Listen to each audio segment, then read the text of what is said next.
reap what you grow. Something had been bothering Fredrick for the past month. He was a very quiet person, and he lived all by himself. He got eerie feelings at night, and sometimes he wouldn't sleep at all. It was so bad that for the first time in 6 years, he spoke to his next-door neighbor, Jim. "Have you noticed anything strange lately?" he said. "Strange? Like what?" Jim responded back.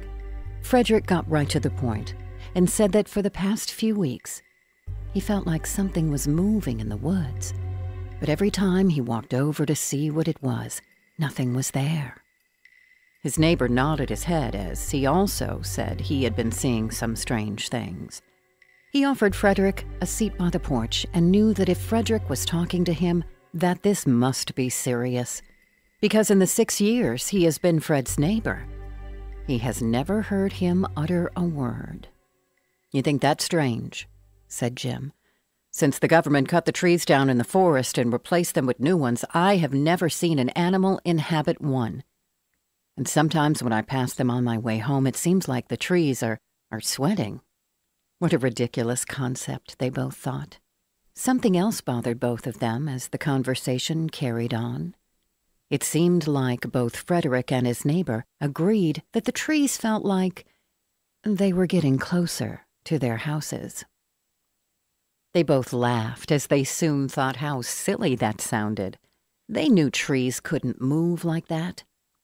Soon, they talked for so long that Fred's neighbor invited him over for dinner.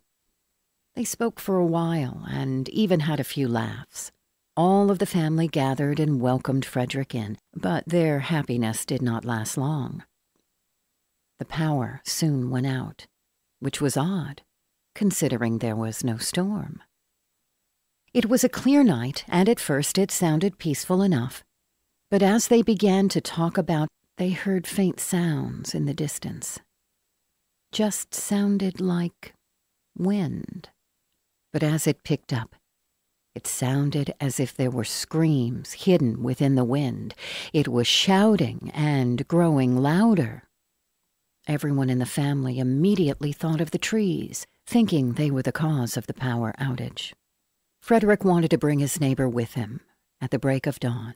He didn't care what consequences they had to face. Those trees creeped him out. He suggested that they rally the neighborhood and bring with them as many as would go and cut down the trees themselves. In the morning, they were able to bring with them over 30 men and women in the area that experienced the same situation as last night. They got together their hatchets and chainsaws as they made their way into the forest, which seemed much closer of a walk than last night. It was as if the trees moved 50 feet in one night, but that's impossible. When they got there, one of the men put his hand over against the bark of the tree. It was nice and soft, he thought. This will make it easy to cut into, and I'll have this tree cut down in no time. Fredrick turned and leaned back, then swung his hatchet into the tree full force. Everyone around Fredrick yelled and screamed. To everyone's surprise, the tree was bleeding. It was followed by a gust of wind, and through the wind it felt like a desperate scream sounded within. This horrified everyone, and they decided to head back home. They all tried to collect themselves, and once they got far enough away, they huddled in a circle. "What do we do now?" one of them asked.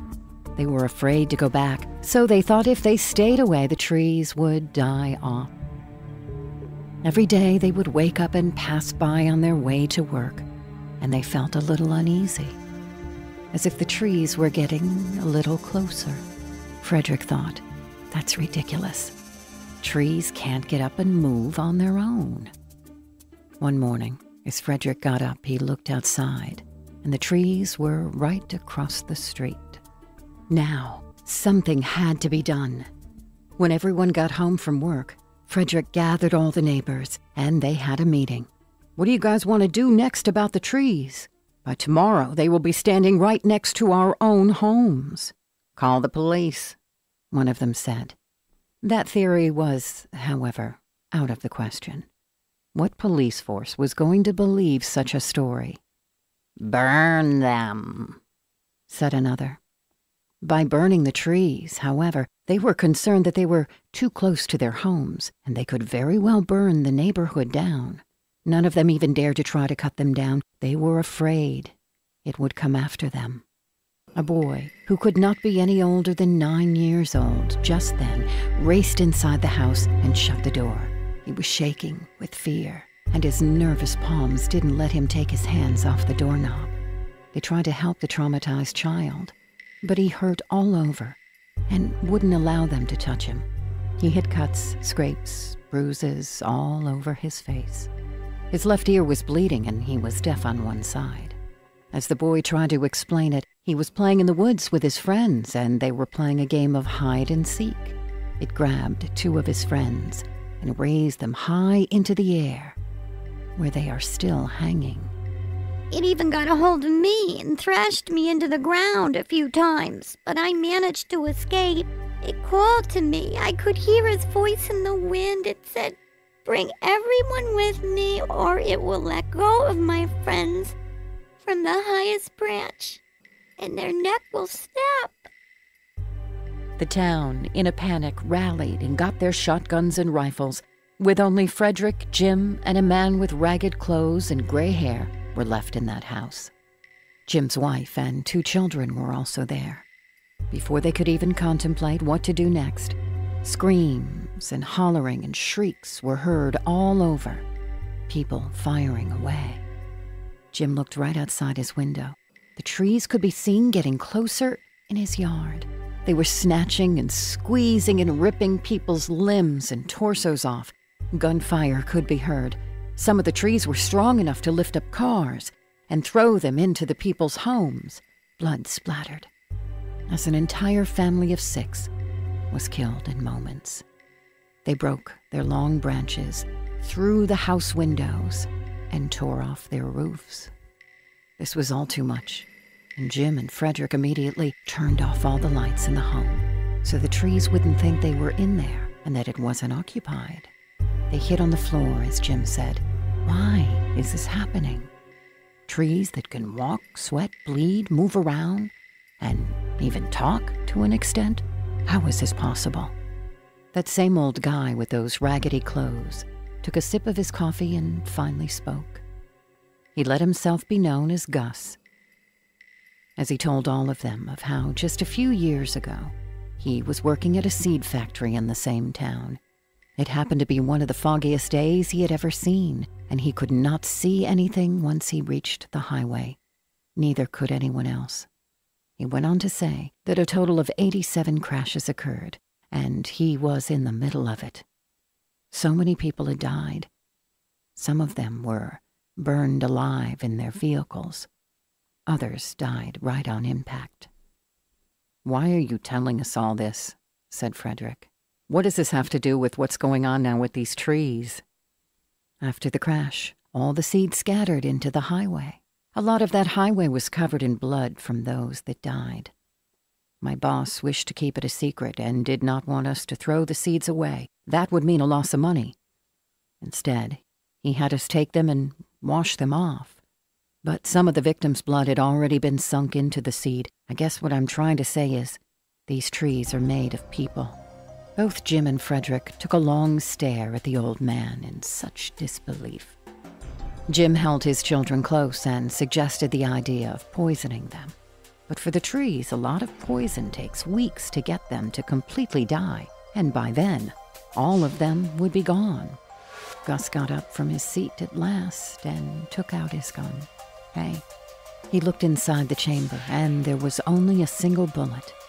He turned the gun around to use it on himself. "You don't have to do that," shouted Fredrick. "If we sit and hide here, the trees will not spot us, and they'll leave. Then we will run away." But Gus knew better, and it showed through his half-unconvinced smile. "They're not going to stop. How do you think they found you? They have no eyes in which to see. Trees take in carbon dioxide, which we exhale. They already know you're here. When they are done, they will wreak havoc in the next town. Then the next. Then the next.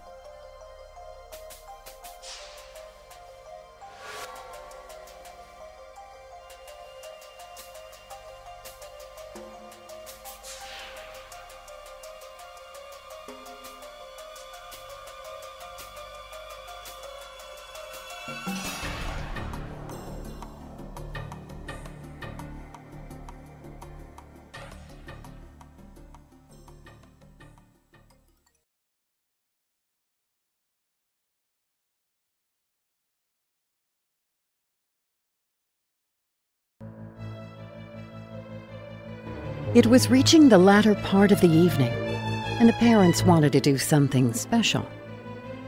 They wished to celebrate their 10 been fed in a while.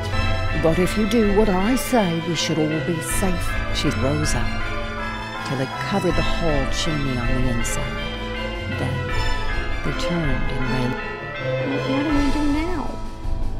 You have a cat, don't you? The officer paused for a moment and looked at the parents sincerely. It gets worse.